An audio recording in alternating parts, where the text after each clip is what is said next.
Adik-adik yang terkasih dalam Tuhan, selamat pagi. Selamat pagi adik-adik. Selamat hari Minggu. Selamat hari Minggu. Hari ini tanggal 5 April 2020. Betul, Kak Tunggul ya. Kita akan mulai kebaktian lagi walaupun bentuknya berbeda. Betul. Karena suasana yang seperti ini, situasi yang seperti ini, tapi tidak menghalangi kita tetap beribadah kepada Tuhan. Mungkin ada adik jenuh, ada adik stres, ada adik takut. Itu artinya kita harus semakin dekat dengan Tuhan. Tiada hari tanpa Tuhan. Itu artinya setiap hari kita berdoa kepada Tuhan dan membaca firman Tuhan. Tiada hari tanpa Yesus. Yuk kita akan buka dengan sebuah lagu Tiada Hari Tanpa Yesus. Ya Kak Tunggul? Tiada hari yang tanpa Yesus, dalam susah ataupun senang, hanya Dia tempat berbakti. Hari ini sampai selamanya. Sungguh senang bersama Yesus, pujaanku. Hanya Dia tempat berbakti. Hari ini sampai selamanya. Sekali lagi Kak. Hari ini sampai selamanya. Adik-adik, kita buka dalam doa sebelum kita melanjutkan pujian kita. Bapa yang baik, kami bersyukur untuk hari baru yang Tuhan berikan pada kami. Kami bersyukur untuk kami boleh masih beribadah kepada Tuhan. Karena kami tahu Tuhan semua hanya karena kasih Tuhan. Sebentar kami akan memuji Tuhan, mendengarkan firman Tuhan. Engkau yang menolong setiap kami, adik-adik kami di rumah masing-masing, sehingga mereka Tuhan jaga, mereka boleh sehat dan tetap bersuka cita bersama-sama dengan kami. Pujian yang naik kepadamu biarlah menguatkan iman kami, tapi terlebih menyenangkan hati Tuhan. Juga Tuhan, kami akan mendengarkan firman Tuhan. Engkau yang menolong sehingga sungguh boleh menjadi berkat bagi setiap kami. Terima kasih Bapa, dalam satu nama Tuhan Yesus kami sudah berdoa dan bersyukur. Amin. Amin. Ada masih libur bukan? Masih Sampai mereka. kapan ya Kak libur? Aduh, katanya diperpanjang nggak sih Kak? Diperpanjang ya. itu artinya ada adik di rumah. Ada adik seneng atau jenuh, kelamaan sedih, Bosen kali Kak. bosen. Iya. Setiap semua orang takut dengan kondisi seperti ini. Betul, Kak. Ada begitu banyak ketakutan, ada begitu banyak orang berkeluh kesah. Khawatir. Iya. Tapi bukankah setiap anak Tuhan punya alasan untuk tetap tersenyum? Karena apa? Ada 3 hal kenapa kita boleh tersenyum. Apa, Yang Kak? satu, Yesus sayang padaku. Yesus sayang pada adik-adik juga. Yuk kita nyanyikan Yesus sayang padaku. Yesus sayang padaku, pergi termenegakku, walau ku kecil lemah, aku ini miliknya. Ya Yesus Tuhanku, sayang padaku. Itu firman-Nya di dalam Alkitab. Yang kedua Kak, Yesus sayang padaku, Ia mati bagiku, aku dihapusnya, surga pun terbukalah. Yesus Tuhanku, sayang padaku, itu firman-Nya di dalam Alkitab. Yesus sayang sama kita. Siapa sayang yang sama mengajari kita begitu? Alkitab. Karenanya Ya. harus rajin baca. Alkitab. Dan Baca kita tahu firman bahwa Tuhan. Yesus itu sayang sama kita. Sayang sekali. Yesus mencintai kita. Adik-adik semua. Jadi yang pertama, kita punya alasan untuk tetap tersenyum dan berharap dan bersyukur. Karena satu, Yesus sayang padaku. Yang kedua, Yesus sudah mati untukku. Kita akan memperingati minggu depan Jumat Agung dan Paskah. Itu artinya karena Yesus memperingati kematian Yesus. Nanti ceritanya tentang arti kematian Yesus bagiku. Gitu. Bukan bagiku, bagi kakak-kakak semua, Dan adik-adik semua. adik semua juga. Ya, adik-adik. Apa artinya? Yesus mati bagiku karena Dia punya kasih yang lebih dari apapun. Kasih yang lebih dalam dari lautan, lebih lebar dari samudra. Kasih buatmu yang sebenarnya kita tidak layak untuk dikasihi. Yesus punya kasih yang lebih dari semua. Kita nyanyikan lagu yang kedua kan dulu. Kasih Yesus lebih dari semua, lebih dalam dari lautan, dan lebih lebar dari samudra. Kasih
semua lebih besar.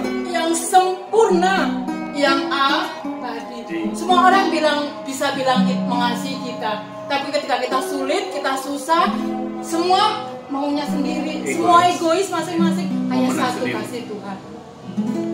2000 tahun yang lalu di Golgota, ketika tangannya telentang dan dia mengatakan sudah selesai, itu adalah sebuah bukti kasih yang sempurna. Ya, sampai mati. Kasih yang dia bayar dengan nyawanya. Ya. Kasih yang melebihi semua dosa dan kesalahan kita. Kasih yang tidak terpengaruh oleh tingkah laku kita. Kasih yang merupakan ketaatan yang sempurna kepada Allah Bapa, menebus dosa kita. Apakah karena kita baik? No. Ya. Apakah karena adik-adik semua layak mendapatkan kasihnya dan kematiannya? Tidak. No. Apakah karena kamu memang cukup pandai dan kaya untuk mendapat semuanya? Tidak. Mendapat nyawanya dan kasihnya. Semua hanya karena apa, Kak Tunggul? Anugerah. Hanya karena anugerahnya, hanya karena kasihnya. Sebentar kita akan mendengarkan firman Tuhan yang nanti disampaikan oleh Kak Budiman. Arti kematiannya buatku, buat adik-adik, buat kita semua orang yang percaya. Semua karena kasihnya. Mengapa dia bergumul di taman? Mengapa dia mencucurkan keringat seperti darah? Mengapa dia mati dan disiksa? Karena kasih. Kita nyanyikan lagu ini, dan adik-adik menyiapkan hati untuk mendengarkan firman Tuhan. Mengapa Yesus turun dari surga, masuk dunia gelap penuh dosa, berdoa dan bergumul dalam kamar, cawan pahit pun diterimanya. Mengapa Yesus menderita didera, dan mahkota duri pun dipakainya? Mengapa Yesus mati bagi saya? Kasihnya, ya karena kasihnya. Demikian baik dua dan adik-adik boleh menyiapkan hati, bisa bernyanyi sambil dengan sikap berdoa. Mengapa Yesus mau pegang tanganku bila ku di jalan tersesat?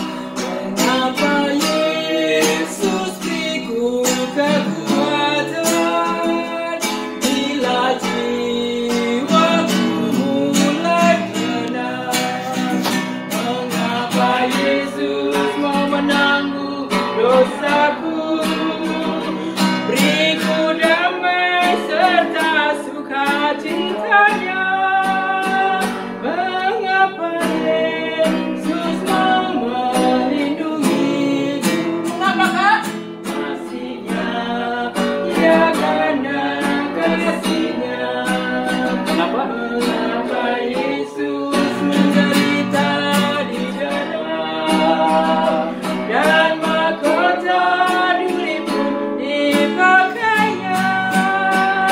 Mengapa Yesus mati bagi saya? Kasihnya, ya karena kasihnya. Pagi adik-adik, selamat jumpa lagi kita di dalam hari Minggu ini, hari Minggu yang Tuhan telah jadikan bagi kita. Tuhan telah memelihara kita minggu yang lalu, dan kita bersyukur bahwa hari ini kita boleh bertemu kembali dalam streaming sekolah minggu.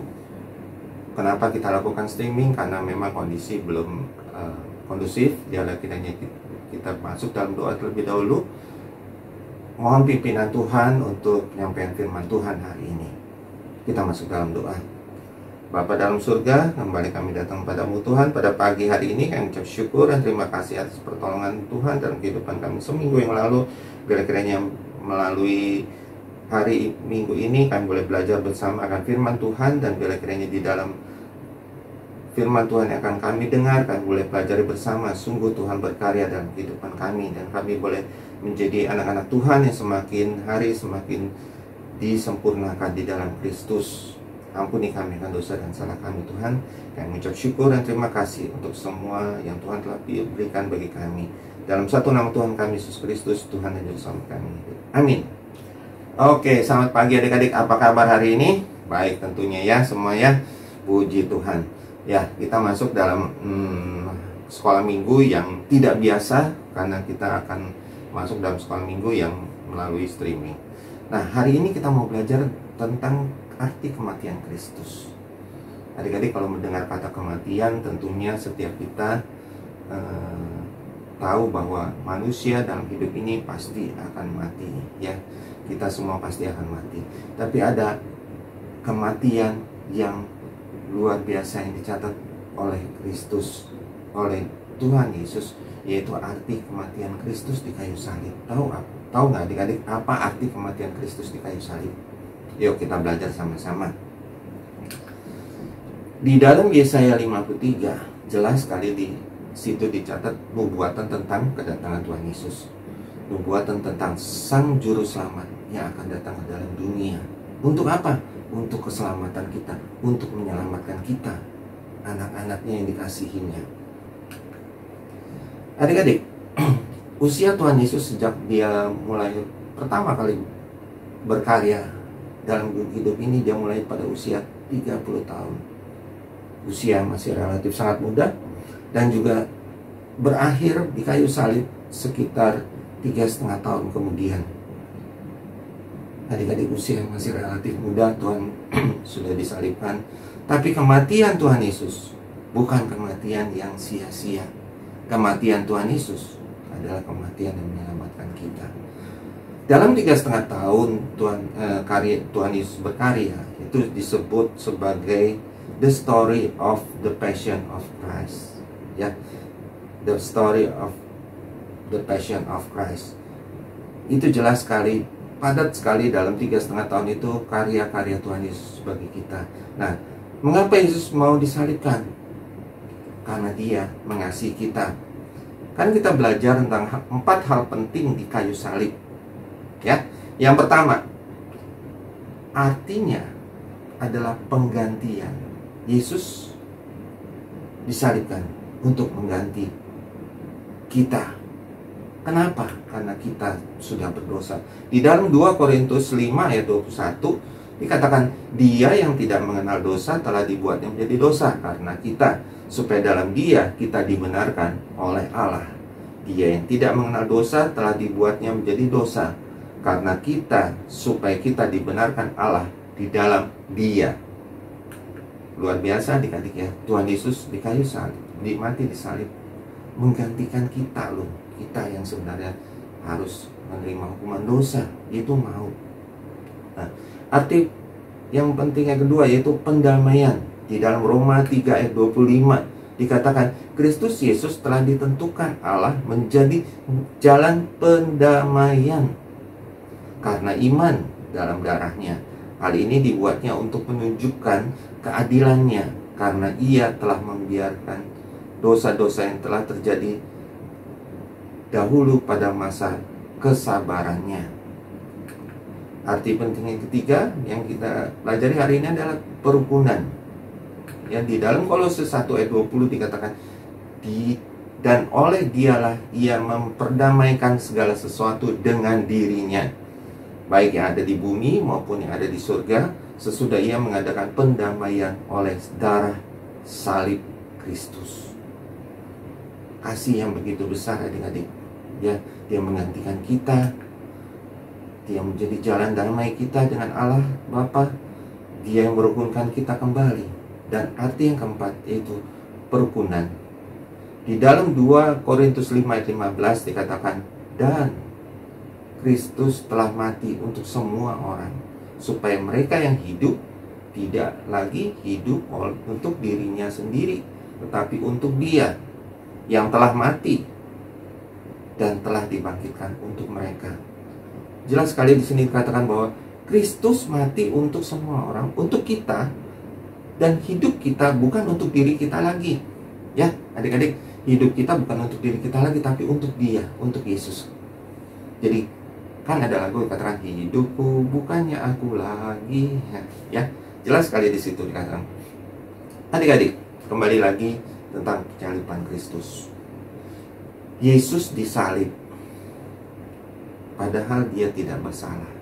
Yesus disalib, padahal Dia tidak pernah berbuat dosa. Dan Dia memang tidak berdosa, karena Dia adalah Allah 100% dan manusia 100%. Peristiwa penyaliban itu jelas melambangkan kebobrokan para pemimpin dunia dan pemimpin Yahudi pada waktu itu. Kenapa dikatakan kebobrokan, adik-adik? Mereka sebenarnya tahu Yesus tidak bersalah. Ya, mereka tahu, tapi mereka bersekongkol untuk tetap memvonis bahwa Dia harus mati. Karena para ahli Taurat, orang-orang Farisi tidak suka dengan Tuhan Yesus. Disinilah persekongkolan yang paling jahat yang pernah terjadi, adik-adik. Ya, padahal Tuhan Yesus nggak pernah berbuat jahat. Tuhan Yesus nggak pernah berbuat menyakiti hati orang. Bahkan Tuhan Yesus menyembuhkan. Tuhan Yesus memberikan penglihatan kepada orang buta. Tuhan Yesus menyembuhkan orang lumpuh. Tapi mereka bersekongkol untuk menyalibkan Dia. Tapi sebenarnya Kristus itu datang ke dalam dunia. Dia mau mati bagi kita untuk menggantikan kita sebagai apa? Penggenapan dari hukum Taurat. Bisa nggak ada manusia yang melakukan itu 100%? Nggak ada. Ya. Tidak mungkin. Tapi Yesus mengatakan bahwa untuk selamat hanya melalui Dia. Ya.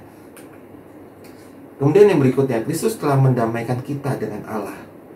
Sejak kejatuhan manusia pertama dalam dosa, hubungan Allah dengan manusia terputus. Ya, manusia tidak bisa mencapai Allah. Ya, satu-satunya jalan adalah Allah Bapa mengutus anaknya melalui Yesus Kristus ke dalam dunia, mati bagi kita, supaya apa? Supaya hubungan kita dengan Allah Bapa pulih kembali. Karena itu disebut pendamaian, jalan pendamaian bagi kita. Bukan hanya itu, adik-adik, luar biasanya lagi, bukan hanya jalan pendamaian, tapi melalui kematian Kristus, kita yang harusnya mati sebagai akibat dari hukuman dosa, dibenarkan oleh darahnya, diselamatkan dari murka Allah. Adik-adik tahu, manusia jatuh dalam dosa, hukumannya apa? Maut. Ya, maut. Tapi karena Kristuslah kita boleh dibenarkan menjadi benar kembali, menjadi layak kembali untuk kita boleh menyapa Bapa pada Allah kita. Ya, di dalam Roma 5 ayat 8-9, akan tetapi Allah menunjukkan kasih-Nya kepada kita oleh karena Kristus telah mati untuk kita ketika kita masih berdosa. Lebih-lebih karena kita sekarang telah dibenarkan oleh darahnya.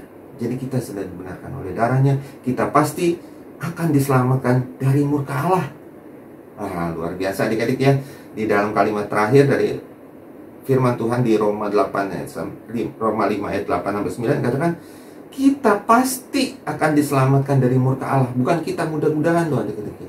Kita pasti akan diselamatkan. Jadi keselamatan di dalam Kristus bukan keselamatan yang mudah-mudahan, tapi keselamatan pasti. Luar biasa ya, senang nggak? Amin, senang pasti ya. Di dalam Roma 8 ayat 21 dikatakan, demikianlah sekarang tidak ada penghukuman bagi mereka yang ada di dalam Kristus Yesus. Wow, tidak ada penghukuman bagi kita. Kemudian ayat yang berikutnya adalah kita dimeteraikan oleh Roh Kudus sebagai jaminan. Adik-adik tahu nggak kalau surat itu, kalau ayah, papa, mama kamu kalau membuat surat resmi atau suatu surat yang kuat secara hukum, itu pasti ada meterainya. Coba tanya papa mama kamu, ya pasti mereka katakan, iya harus pakai meterai. Nah, penyelamatan melalui Yesus Kristus juga mempunyai arti bahwa kita dimeteraikan oleh Roh Kudus sebagai jaminan. Sudah dibenarkan, sudah didamaikan dengan Allah, kita dimeteraikan oleh Roh Kudus, dipastikan kembali bahwa kita sudah diselamatkan oleh Dia. Ya, di dalam 2 Korintus 1 ayat 21 sampai 22 dikatakan, sebab Dia yang telah meneguhkan kami bersama-sama dengan kamu di dalam Kristus adalah Allah yang telah mengurapi, memeteraikan tanda miliknya atas kita, dan yang memberikan Roh Kudus di dalam hati kita sebagai jaminan dari semua yang telah disediakan untuk kita. Dia memeteraikan kita. Berarti apa? Kita diberikan tanda menjadi milik daripada Kristus. Ya, adik-adik berjaminan dimeteraikan oleh Roh Kudus. Adik-adik, pengorbanan Yesus di kayu salib itu adalah suatu pengorbanan yang terbesar, bukti kasih Allah yang terbesar dalam hidup kita. Nah, bukti kasih Allah yang terbesar itu selalu kita peringati melalui apa? Melalui perjamuan kudus. Mungkin adik-adik nanya, perjamuan kudus itu apa? Apakah perjamuan kudus? Perjamuan kudus, adik-adik kalau ikut dalam kebaktian umum atau nanti di remaja juga bisa melihat bahwa perjamuan kudus itu adalah saat dimana secara penglihatan kita yang dibagikan adalah roti dan anggur, ya. Tapi sebenarnya peristiwa perjamuan kudus itu melambangkan kematian Kristus sekaligus memberitakannya. Loh, kok bisa begitu? Nah, adik-adik tahu kalau di dalam perjamuan kudus yang dibagikan adalah roti dan anggur. Roti itu melambangkan apa, adik-adik? Roti itu melambangkan persekutuan dengan tubuh Kristus. Sedangkan anggur melambangkan persekutuan dengan darah Kristus. Jadi melalui perjamuan kudus kita diingatkan kembali akan pengorbanan Kristus yang begitu besar. Karena kasihnya begitu hebat kepada kita, kasihnya yang terbesar yang tidak pernah ada lagi dalam dunia ini. Mengapa kita harus menerima perjamuan kudus? Mengapa Tuhan memerintahkan untuk melakukan perjamuan kudus, di mana dalamnya sangat menekankan aspek fisik roti dan anggur. Kita jangan melihat pada fisik roti dan anggur, tapi kita melihat pada persekutuan dengan tubuh Kristus dan darah Kristus. Adik-adik, perjamuan kudus mempunyai 3 dimensi waktu. 3 dimensi waktu itu apa? Waktu masa lalu, yaitu mengingatkan kembali akan pengorbanan Kristus di kayu salib. Ya, jadi pada waktu perjamuan kudus kita diingatkan kembali, kita mengingat kembali akan pengorbanan Yesus Kristus di kayu salib, mencurahkan darahnya bagi kita. Dimensi waktu masa kini, persekutuan dengan Kristus. Ya, setelah kita dibenarkan, kita bersekutu dengan anak-anak Tuhan yang lain melalui perjamuan kudus, kita diingatkan bahwa kita harus bersekutu bersama. Dan dimensi waktu yang akan datang, jaminan bahwa kita akan bersama dengan Yesus di dalam kerajaan surga. Yohanes 14 ayat 3 mengatakan demikian.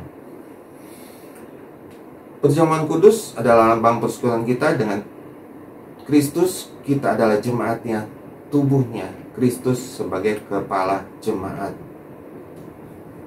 Makna perjamuan kudus adalah sebagai suatu pengharapan akan kemuliaan yang akan datang, ya. Jadi selain lambang persekutuan dengan tubuh Kristus, dengan darah Kristus, adalah sebagai suatu pengharapan. Kita sebagai jemaat Tuhan, sebagai anak Tuhan, punya pengharapan akan kemuliaan yang akan datang bersama dengan Dia. Di dalam Matius 26 ayat 29 dikatakan, akan tetapi aku berkata kepadamu, mulai dari sekarang aku tidak akan minum lagi hasil pokok anggur ini sampai pada hari aku meminumnya, yaitu yang baru bersama-sama dengan kamu dalam kerajaan Bapakku. Ya. Jadi perjamuan kudus itu mempunyai makna pengharapan akan kemuliaan yang akan datang, yang akan kita alami. Nah, apa sih kesimpulannya? Apa sih aplikasinya? Ya, dari semua apa yang kita sudah belajar dari kematian Kristus, ya, bahwa Dia menjadi pendamaian, Dia menjadi substitusi, menjadi pengganti kita, Dia menjadi pendamai kita, Dia menebus dosa kita yang harusnya disalib. Dan kita pada saat ini untuk mengenangnya kita merayakan perjamuan kudus, ya. Kasih Kristus yang begitu besar kepada dunia ini. Itulah arti atau makna yang paling dalam dari kedatangan Kristus ke dalam dunia ini. Penyaliban Kristus, itu kasih Kristus yang begitu besar bahkan kepada Yudas. Loh, pasti kalian nanya, Yudas kan yang mengkhianati Tuhan Yesus. Benar, tapi sebenarnya Tuhan Yesus sayang kepada Yudas. Tapi yang salah adalah Yudas pada waktu dia sadar dia salah, dia tidak kembali kepada Kristus, dia tidak mohon ampun, tapi dia mengambil jalan pintas, itu bunuh diri. Tapi sebenarnya kasih Kristus itu begitu besar bagi murid-muridnya dan bagi setiap orang yang mengasihi dia. Luar biasa adik-adik. Aplikasi kedua yaitu kengerian dosa dan kerasnya hati orang berdosa. Ya. Kalian tahu kalau kita berdosa terus orang bilang kamu melakukan ini ya? Enggak, aku nggak melakukan itu. Nah, kita menutup dosa dengan dosa berikutnya. Kita menutup dosa dengan dosa berikutnya. Itu yang bahaya. Ya, tapi kematian Kristus menghapus semuanya, menyucikan kita kembali, melayakkan kita kembali menjadi anaknya. Kemudian aplikasi ketiga itu kengerian dosa. Pengkhianatan Yudas tidak menggagalkan kasih Allah, tapi justru menggenapinya. Ya, melalui peristiwa penyaliban Kristus, bukti kembali bahwa Kristus mengasihi kita. Tapi terlebih lagi adalah kalian akan lihat nanti kematian di kayu salib bukan akhir daripada segalanya, tapi justru awal daripada kemenangan Kristus, yaitu melalui kebangkitannya. Jadi meskipun pengkhianatan Yudas sepertinya menggagalkan kasih Allah, tapi justru dengan peristiwa itu menggenapi pekerjaan Tuhan Yesus ke dalam dunia ini. Adik-adik, luar biasa sempurna ya Allah kita. Bukan hanya mencipta, bukan hanya memelihara kita, bukan hanya memperhatikan kalian dari hari ke hari, memelihara kalian dalam perjalanan kalian, tapi sebenarnya terlebih lagi adalah Dia menjamin keselamatan kita untuk kehidupan setelah hidup di dalam dunia ini. Ya, jadi kita boleh belajar hari ini tentang karya kasih Kristus yang luar biasa, karena Kristus mau disalib untuk kita, dan juga bukti bahwa nanti kelak kita akan bersama dengan Dia di dalam kehidupan kekal. Amin. Mari kita berdoa. Bapa dalam surga, kami ucap syukur dan terima kasih melalui firman Tuhan yang kami boleh pelajari bersama pada hari ini. Kira-kiranya menjadi satu rema perenungan yang baik dalam kehidupan hari lepas hari kami satu persatu. Kami berdoa untuk adik-adik kami, kira-kiranya Tuhan yang memelihara kehidupan mereka, Tuhan mengasihi mereka, orang tua mereka, Tuhan yang peliharakan dalam kasih Tuhan. Terima kasih Tuhan, dalam satu nama Tuhan kami Yesus Kristus kami mengucapkan semuanya ini. Amin.